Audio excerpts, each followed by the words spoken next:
With me overlooking a splendid scene here at the home of cricket is the BBC's cricket correspondent Jonathan Agnew and also the BBC's chief cricket writer Stefan Schemmelt. Aggers, well, it only feels like yesterday we were at Old Trafford. It's a quick turnaround. Yeah, it's just the modern way, isn't it? And I'll be interested to know how much the players actually work mid-time. You know, test matches are pretty hard work, even those that end early. You know, you put a lot of effort and time in. You've got the travel, settling into another hotel bed, all those sorts of things. So I think they just do little more than loosen up, go through the motions, bowl a few overs.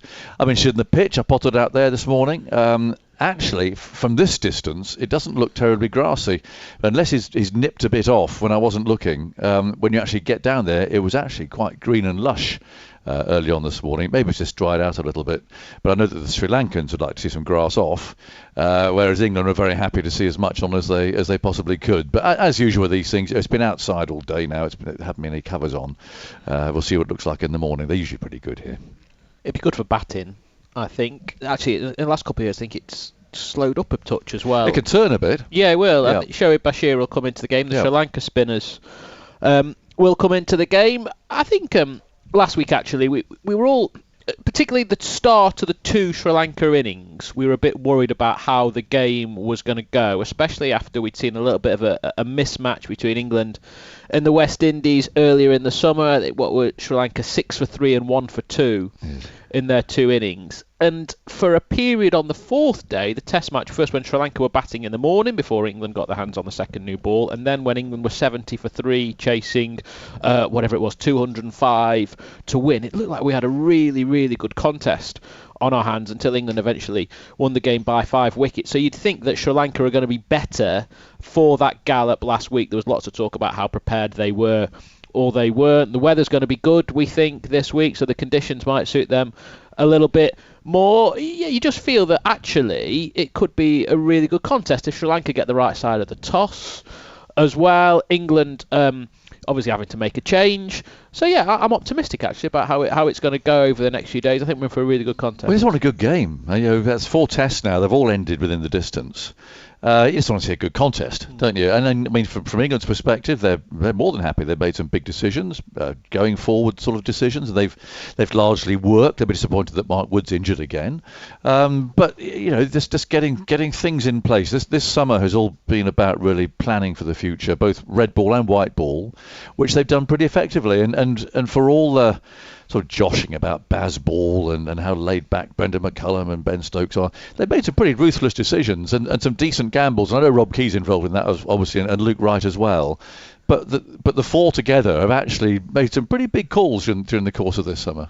Well, let's hear from the England captain, Ollie Pope. Baggers, you've been speaking to him this morning. Obviously getting the win late on day 4 in that last test, and hopefully we can carry that momentum over for here at Lord's. Obviously such a special place to go, so I think the boys are excited and ready to go. Yeah. How much work do you do in between, or is it just a case of just getting over the previous match?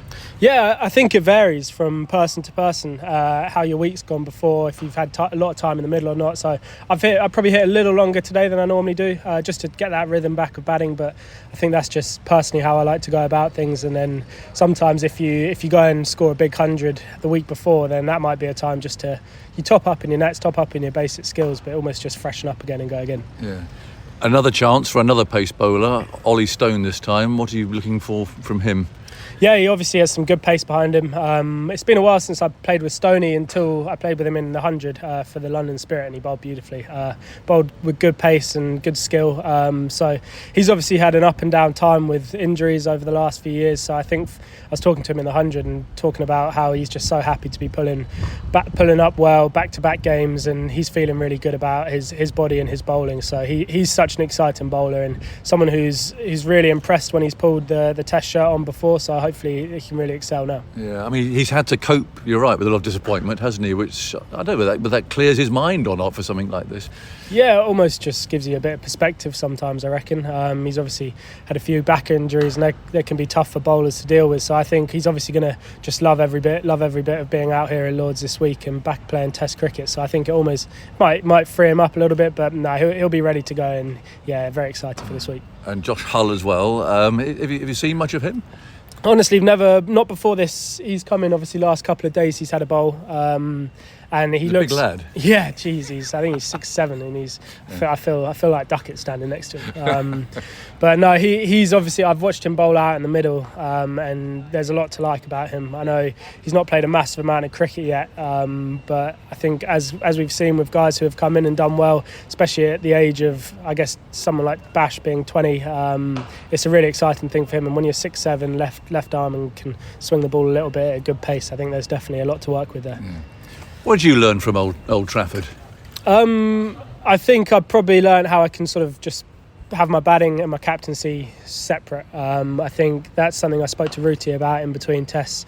And I think that naturally, that especially the first day almost, I think doing new things, obviously you've got media in the morning, you don't go do the toss, then you talk in front of the team. So there's obviously a lot more on your plate in the morning of a test match. So, and obviously fielding first, and then sort of your mind's going pretty quickly in the field, just thinking of how you can go and take the 10 wickets. So I think for me, it's just about, as soon as we get off that pitch, I can almost draw a line under that and then focus on my batting. And hopefully over the next 2 weeks, obviously Lords and the Oval, I can sort of reward the team with some runs as well. Yeah, I mean, was it all a bit of a blur, or did you look back on it and remember every decision that you made?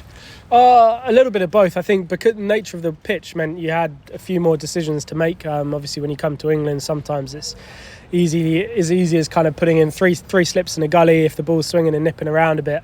So I think the nature of that pitch meant we had to try and search for different ways of getting wickets. And so I guess the small things, it was just still looking to take 10 wickets, but almost containing slightly at the same time as well. So I think I remember a fair bit of it. I wouldn't say it's a blur. But yeah, some good lessons for me to learn. But I feel like I was pretty happy with the decisions I made on the pitch. But like I said, hopefully over the next 2 weeks I can reward the team with some runs at number 3 too. Yeah, well, perhaps it's good to have had a challenging game first up as well. Yeah, absolutely. It's like you said, it's a new thing for me. Captaining 4-day. Oh, sorry. It was a 4-day game, but Red Bull cricket. I've done a bit of T20 stuff, but no, a few little learnings, and yeah, I always try and take positives rather than sort of the negative side of things. So I kind of, obviously you want to go and get 100 every week, and when it doesn't happen, you think, all right, what can I do better to go and get 100? So hopefully it's a good learning I can take early, and yeah, set me in good stead for the rest of the series. The pitch here, there's a bit of grass on it at the moment. Yeah, there is. I think it's always an interesting one at Lords. Obviously, we know you look up before you look down, but I wouldn't say that's always the case. But I think we're in for a pretty good week. I'm not sure if they plan to take any more of the grass off, but it still looks a pretty good wicket. So yeah, but I feel like over the last maybe three years now, it's been a slightly slower surface, but almost better in the past for batting than the couple of previous years as too. But that obviously has made a big difference if the sun's out as well.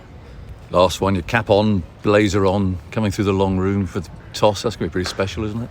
Yeah, absolutely. I mean, at the home of cricket, to lead out the country is always going to be something very special. Try and take that moment in, and then once you got that toss up, and if we win it, then just enjoy the week. Steph, how do we think Ollie Pope got on then in that first test as captain? Clearly with the bat, 2 scores of 6 isn't what he would have wanted. I think he was shattered after it all. I think he got an insight into what life as a test match captain is, and I do wonder about what his perspective on the job is now. And I'm not necessarily saying whether he does or he doesn't want the job in the long term, but just how your mind must work. You know, how did he sleep? Was he ever able to switch off? And he's only doing this job for 3 weeks, and I wonder if he thinks, crikey, if I ever get this job full time, will I ever be able to switch my mind off it? Will I be able to, I don't know, go on holiday and not think about being England captain and all those sorts of things? He actually didn't have loads of decisions to make last week. I didn't think, particularly in the early going. England had to work hard for a little bit in the second innings before they had that ball change, and then they got that ball change that swung around a bit. And then for 20 overs after that, it did a bit. Then the pitch went to sleep, and the conditions made Pope work a bit harder, especially when Mark Wood went off. Then England got the second new ball, and Sri Lanka lost their last 4 wickets for about 19 runs, I think. So in general, I don't think if you looked at England not knowing who the captain was and whether Ben Stokes was out there or not, it wasn't massively different.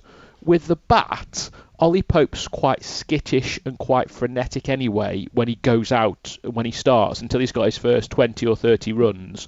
And I think that is the place that he's going to find it hardest to adjust. He says that he's spoken to Joe Root, who's captain England more than anyone else in Test cricket. So it'd be interesting to see what advice Root has got for him, especially when you think the form that Root was in the back end of his captaincy, so brilliant when the team was falling apart all around him. I think it'd be better for doing the job for a week, and I think he's probably in a better place to get a score this week. Yeah, that's what you hope. I mean, the full reality, poor chap, is that I've interviewed him 4 times in a week. I mean, that's what it is. You're up against the media all the time. I'd be interested in today with the media, because there's really nothing to say. There's nothing more to ask the man than I asked him 2 days ago, and same with the rest of the media, which means some of our colleagues below can be interested in finding out little bits and pieces elsewhere.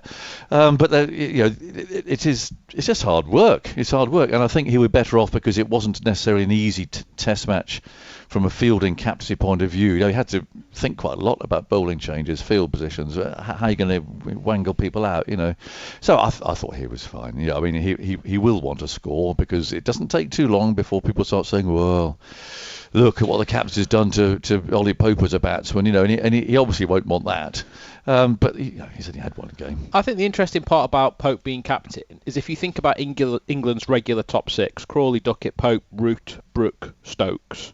I'm not for one second saying that Ollie Pope's position is at all in question. But he's the most vulnerable, he's the most likely to be the first out of that top 6. And even though he's the England vice-captain, I don't think he's necessarily a shoe-in to be the next captain either, and that a lot depends on how the next 18 months goes, and even how these 3 weeks go. If he has a blinding, if England win 3-0 and he reveals himself to be a tactical genius, then obviously that puts himself, and gets some runs, importantly, that puts him in a better footing. But it's an interesting position. I think back to Mark Butcher, I guess, when he was the standing captain at Old Trafford back in 1999 and got dropped for the game after it. Ollie Pope's certainly not in that position, but if you had said at the start of the summer, who out of England's top 6 won't make to the Ashes, who's most likely not to get there, Ollie Pope's name would have been the first name on everyone's lips. Particularly, Aggers, given the fact that Jamie Smith has come in and played the way he has, keeping wicket, but all the talk is that he could pretty much bat anywhere from 3, and suddenly if you're trying to find a way of making sure that he's in the side and perhaps looking at your options going forward, then suddenly Pope even more vulnerable. Yeah, I mean, Jamie Smith could open. He could do an Alex Stewart. I mean, he is a very capable player. He's got based on a really good basic technique, and that's what you want, a really good defensive, solid technique. I know he doesn't play defensive shots that often, but that's what you need. That's the platform. That's the basis for batting. And he's got all that. I mean, I love the way that he does actually play his forward defensive shot. I mean, it's an immaculate stroke. Very solid, technically sound, and also the little bit of a push at it as well. He's a very good player. I know we've hardly seen that much of him, but I think it's pretty clear that this is not a flash in the pan success. This is based on somebody who can really play, and he's going to be around for a long time.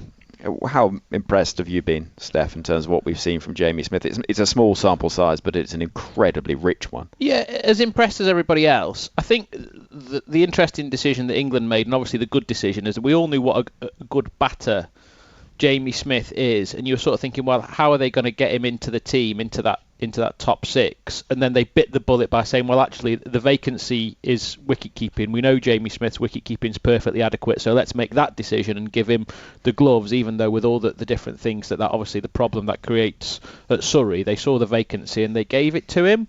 It's I think when you watch him set up, he's got quite an interesting, like that front elbow pointing towards mid-off. It looks he keeps that way as well. Yeah, he does it? Well, that's the open stance Alex Stewart and Jack Russell way. Yeah. But it's the same bias, isn't it? Yeah. He bats pointing towards mid-off, but he keeps pointing towards mid-off. And so that looks, when he sets up, you think, maybe there's a few ways that this technique could go wrong. And then when the ball's released, obviously he's got, like you said, Agus, the defence, he's got that cover drive and those really fast hands when he pulls the ball towards mid-wicket. So he looks in great shape, and inevitably straight away there is that debate of, well, is number 7 too low for him? Could he bat higher up? And I think there's probably a note of caution from England's point of view when you think that in the past we've had Bairstow and Buttler who have been moved up and down the order. They've had the gloves, they've had them taken off them. And I think both players would say actually that's done them no good and not ever really having that long defined run. And when you think that Bairstow's best Test cricket was always pretty much played at number 7 when he was keeping wicket, when he knew what his job was. But I think he could replace Stokes. I mean, if Stokes goes after the Ashes, that's an easy that's the thing, isn't promotion. It? That he is, and we've sort of wondered who is England's next all-rounder. Well, they've already found it, really. Smith keeps wicket, bats at 6, and then whatever happens underneath there, England can muddle through depending on the conditions. I was wondering at the start as well about Pakistan, but from what I've seen of him keeping wicket, and also what we know about the Pakistan pitches, I think I would definitely have him keeping wicket in Pakistan. It avoids the complication of bringing folks back. I wasn't sure to start with, but what we've seen now, he's made very few errors.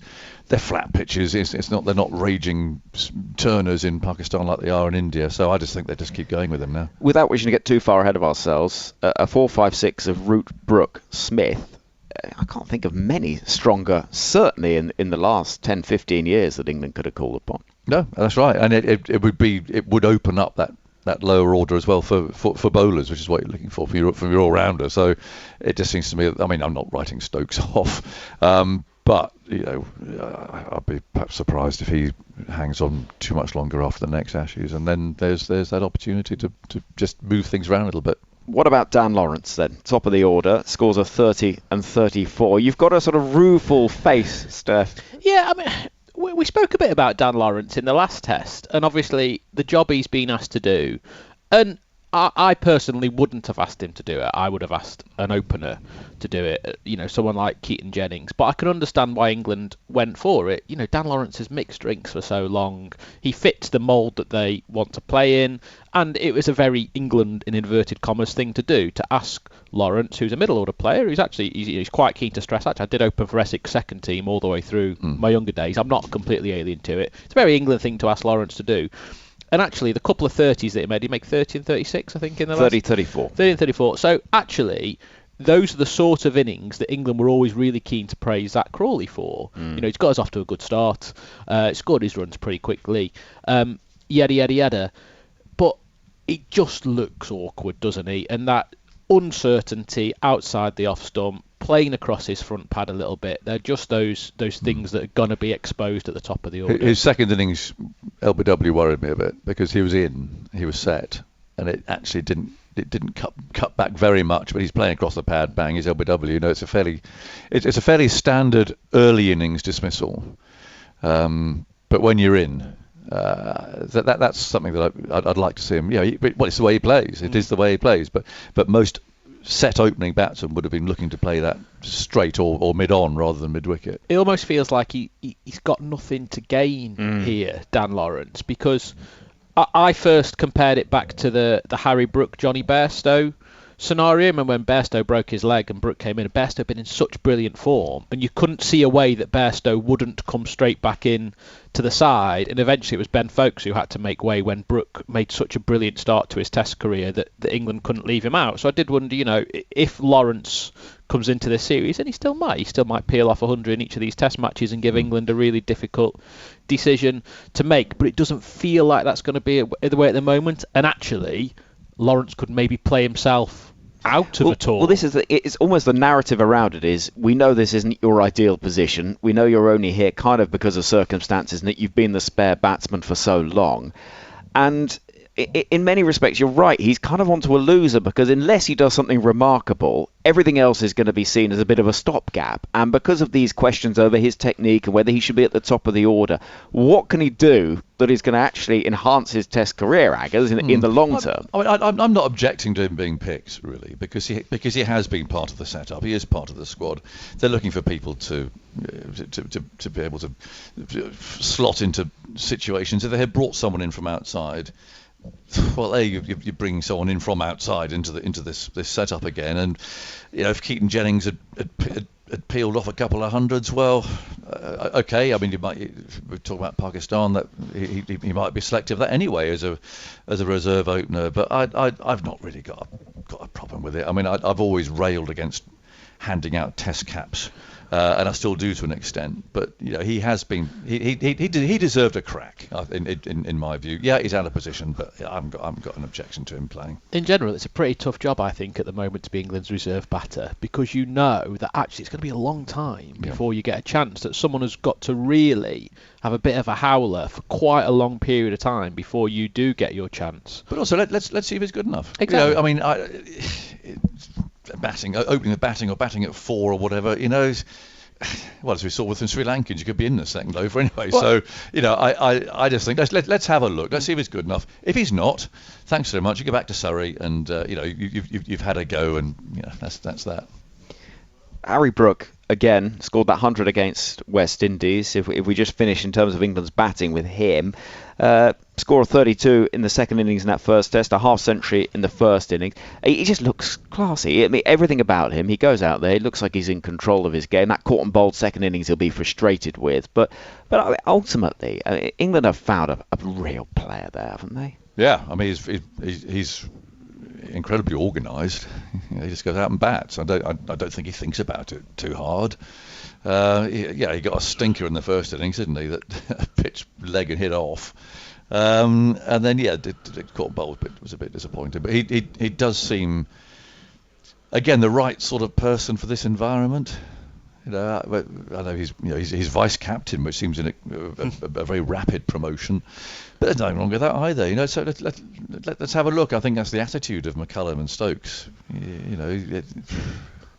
It's they're sort of doing away with rules and regulations and traditions and just allowing people just they want to have a look. They want to have a look, and certainly batting wise, I mean, he's one of the most promising batsmen in the world. It was really impressive how Brook and Root played the situation on Saturday evening at Old Trafford, and Pope himself came in afterwards and said, in other circumstances, other England teams, or even think this England team actually in recent times, would have tried to chase that score in 20 fewer overs and might have got themselves into trouble. But at one point on Saturday afternoon, when Jayasuriya was twirling away from one end, causing problems, and the seamers were rotating from the far end, it was hard work. And Brook and Root knew that one more wicket at 70 for 3 exposes Smith, and for as unflappable as he is, he's still a young man playing a fourth test. Then it was the bowlers. Mark Wood carrying an injury. England could have been in real trouble. But they were so watchful. I was impressed by England's defence, actually, on that Saturday afternoon. And Brook got dropped playing that sweep shot. It would have been an outstanding catch and a legitimate shot to play in the circumstances. But apart from that, they really guided England into a place where the game could be won. Smith played his cameo to ensure it didn't bleed into a fifth day. I just thought the way that England went about it after they lost those 3 wickets was really impressive. As you've been saying, for all of this Bazball journey, Aggers, positivity can come in the form of defence. Absolutely, and you win games, which England had to do, and they haven't been winning enough games. They've been very entertaining, very frustrating at times, and not winning enough games. But that's really all we've asked for. Just common sense. And when you've got to knuckle down and play. Right then, we'll examine England's bowling in more detail shortly, but let's hear from a man who'll be more excited, I think, than most to be playing this week. Ollie Stone made his debut here against Ireland in 2020. His last test of the 3 that he's played was back in 2021. He replaces the injured Mark Wood in this game, and I spoke to him yesterday. Yeah, it's obviously a special place. Obviously made my debut here, and that's been the only 4-day/5-day game I've played here. So to come back and be here this week is very special and very exciting to hopefully get going. Your international career, more than most, has been stop-start because of the frustration of injury. Were there times you thought this is never going to happen for me? I guess it's always tough when you pick up injuries, but I mean, putting that England shirt on is so special that I guess that's the thing that sort of kept me going, and all those hours in the gym and hard work to get me back here is obviously paid off, and something that I'm very glad I pursued with, and like I say, it's, as you can see now with a smile on my face, it's something that I've always wanted to continue doing. So it's nice to be back. Take us inside the process of recovering from a long-term injury or series of injuries. What work does go in? There's a lot of like rehab, lot of boring, tedious exercises in the gym, lots of treatment and building back up and bowling and getting your confidence back in your body. And don't know, you feel something here or there, like maybe not the injury that you've had, but you're like, oh, is that all right? So it tests you in that way. But I feel like with me, maybe why if something happens, it's quite major, I give it my all. So if something does go wrong, that might be the reason. But no, it can be tricky at times. You try and mix it up, different environments, different places to train and stuff. But I mean, it's part and parcel of the job, unfortunately. And yeah, it was tough at times, but like I've said, it makes it all worthwhile to be back. Hopefully with that England shirt on and playing with a smile on my face. Am I right in saying that the ECB helped with Pilates, that sort of thing? Yeah, I mean, that's been a big thing probably in the last sort of 12 to 18 months alongside my gym stuff, and just sort of, I think you don't realise till you get in certain positions on the reformer that you're probably not as strong as you might think. So to work on that has been massive, and also just trying to find ways of maybe not necessarily bowling for the sake of bowling, and making sure that I use my overs in the game or in a training environment when I feel like I need to, rather than maybe in the past just sort of not finding that courage to maybe say no, I'm good. So a few little things that I've added to my game that has hopefully made the difference. You bowling as quick as ever?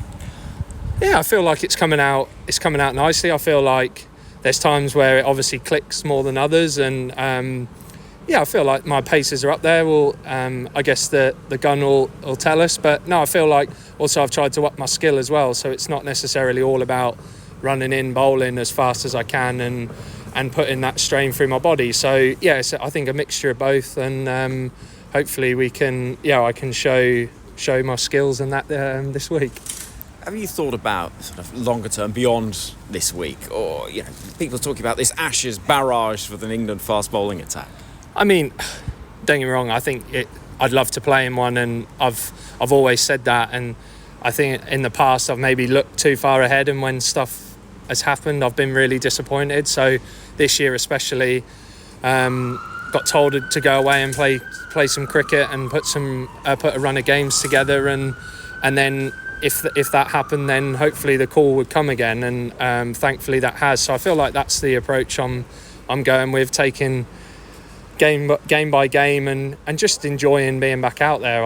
I mean, I just love playing cricket, and whether that was for Notts for the rest of my career, or hopefully back in that England shirt, then as long as I'm playing cricket, regardless, I would be happy with that. And I feel like maybe that's helped, not putting too much pressure on myself this year, and just going out there enjoying my cricket, and what will be will be.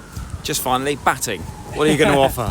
Well, hopefully a few runs. I feel like my game this year is added in that department, and I always look at it, the longer I can bat, the less I bowl. So it's obviously been pleasing the way I've hit it this year, and hopefully I can go out there and score a few runs this week, and just get off the mark would be nice. Aggers, he's a lovely, lovely man, yes, Ollie Stone, and Norfolk born and bred. The smile on his face all through his media duties was just so evident that he is just thrilled to be here. Yeah, he's one of my favourites, I must say, that I've dealt with over the years. I just hope he stays fit.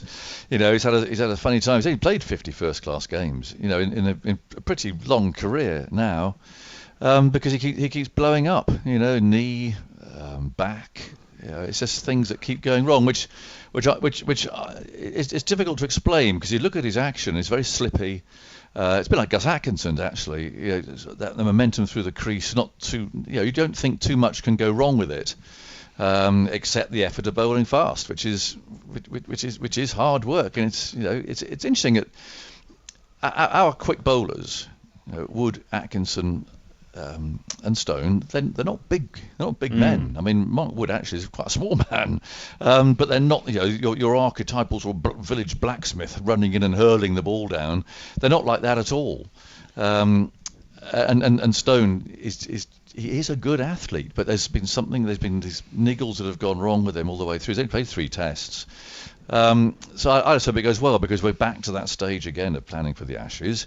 The fast bowlers that they want, and I'm not prioritising Australia over India next summer and all that stuff. I'm talking about Australian pitches and winning games in Australia where you need pace. And he'll be on the list, he'll be there again like he was last time, and none of them made it. So it's a case of again him just putting his hand up. He won't play every test match between now and the first test in Perth for sure, but as long as he stays fit, as long as he can prove that he can he can be a valued member of a touring squad, he's got a great opportunity. And I don't know how he'll go here. Lords is quite a difficult place to bowl when you haven't played here for a while. You've got your slope. We always talk about that all the time. It's a bit over to the left, this pitch, as we look at it, so it's not a big boundary down to the tavern, and we know how fast the outfield is here, and if he's bowling quick, but he can bowl 93, 94 miles an hour. So if you start licking your lips and thinking, Wood, Stone, Archer, you're thinking, here we go again. You're rubbing your hands, but of course it all went wrong last time. It tells a bit of a story, Steph. One of the questions to Ollie Stone in the media conference yesterday was, do the screws in your back cause the airport scanner to go off every time you go through? Well, that operation saved his career. So after he played his previous test match against New Zealand more than 3 years ago, he had to have, I think he's had 4 stress fractures in his back. He managed to get himself injured celebrating wickets in the past. I think it was his cruciate ligament or his Achilles. Must have been a brilliant high five. Yeah. But yeah, those screws in his back are the reason why he can still play cricket. I mean, he should be a man after your heart, Aggers, because he's done some work at BBC Radio Norfolk. Yeah. He's got a lovely voice, actually. Yeah, so, just like yourself, when you prepared for life after cricket by going into local radio, I'll admit, he's worked with us on the 100 last season, I think the season before as well.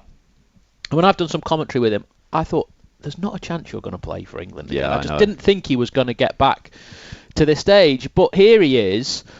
He credits Pilates for his journey back to fitness. Now imagine, Aggers, if we got into the dressing room when you were playing. And I don't think you'll have seen Pilates featuring too regularly. Come on, lads, get on the reformer. I don't even spell it, to be honest. But here he is, and it's a tantalising prospect when you think that England could have Stone, Archer, Wood, Gus Atkinson, all at their disposal. Importantly, he's been getting some runs for Nottinghamshire as well, which, firstly, England have got a bit of a number 8 problem if Chris Woakes isn't in the team.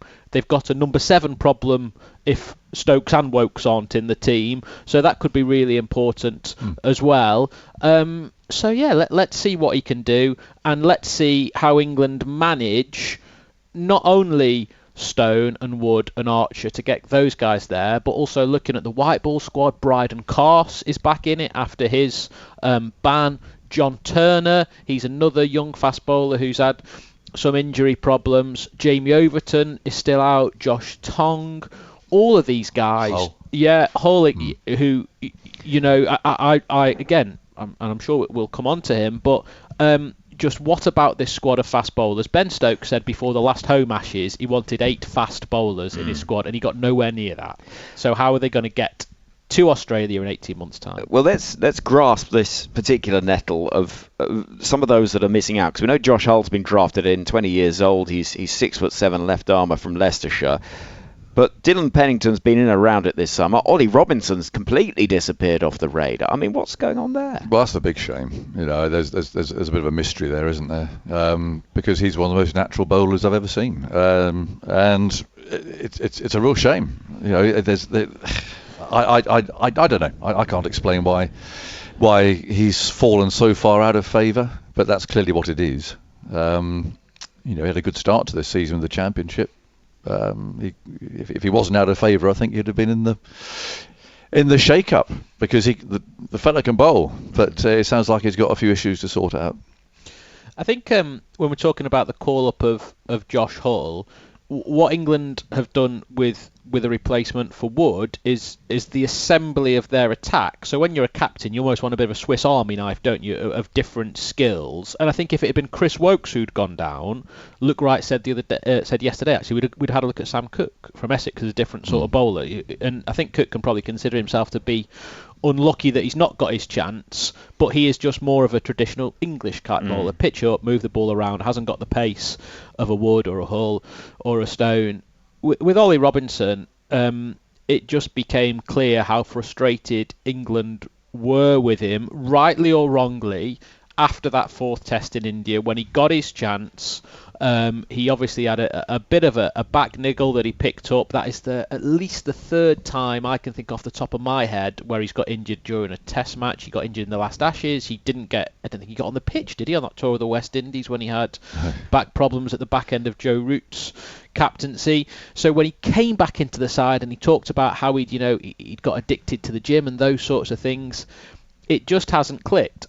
I personally thought he was slightly, I don't know if hard done by is a little bit strong, but he is a bowler who needs overs, and there were no tour games on that tour of India. There was no fast bowling coach, no specific fast bowling coach to look after him. There was a few other things going on as well. I mean, there's his podcast as well that I don't necessarily think helped his cause. Yeah, I think at the moment it's a long way back for Ollie Robinson when you think that we're probably down to England's 10th choice fast bowler in Ollie Stone when you reel off all the names that aren't available at the moment. And yeah, for the kind of bowler that he's after, I think England probably only want one bowler who is 85 miles an hour or under in their side, and at the moment it's not him.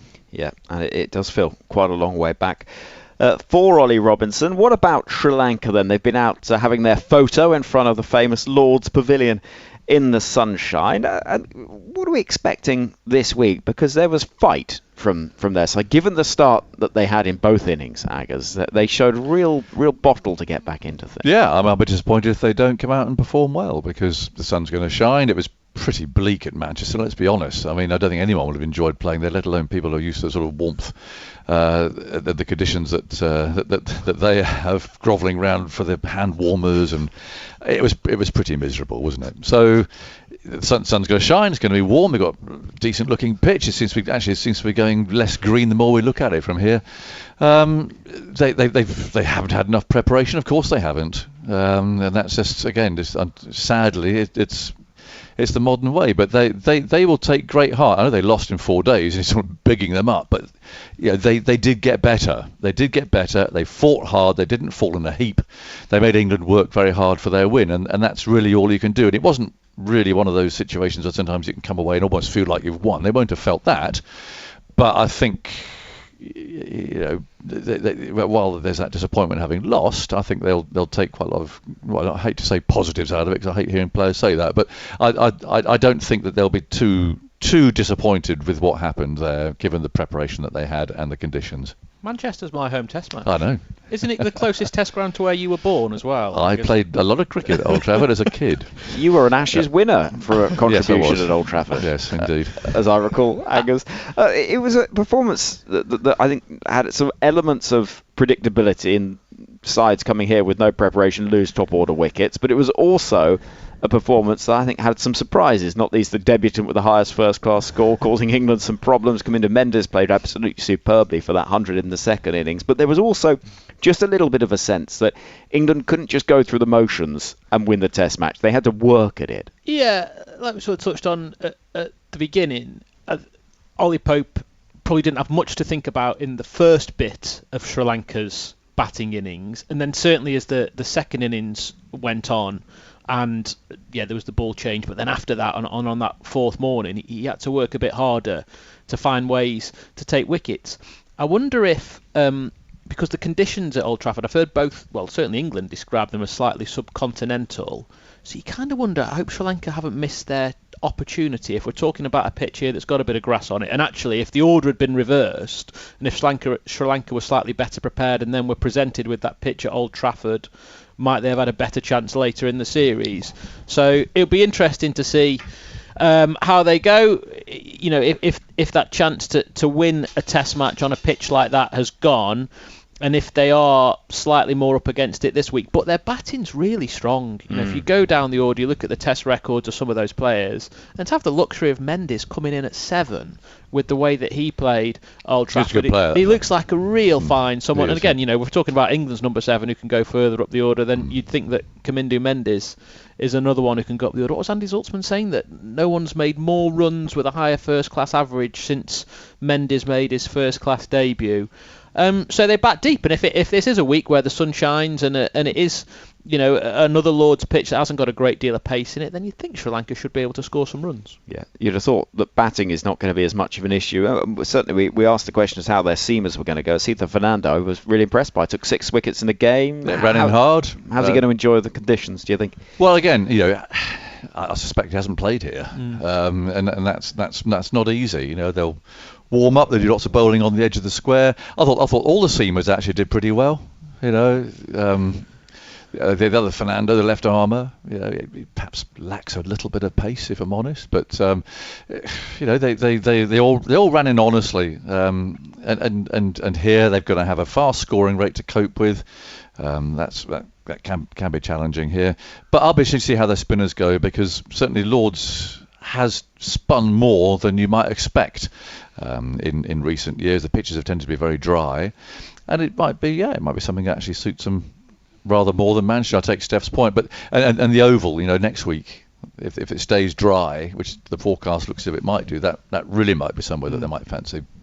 If they're going to win anywhere, then you think it probably might be the Oval. But the fact that we're talking about Sri Lanka being able to win a game in this series, when we looked at this a year ago and we thought West Indies and Sri Lanka as the 2 test offerings in England this summer, it's quite hard to see how. Oh yeah, I don't think they will. Do you not think that? No, do you think there's no chance? I think England are much stronger.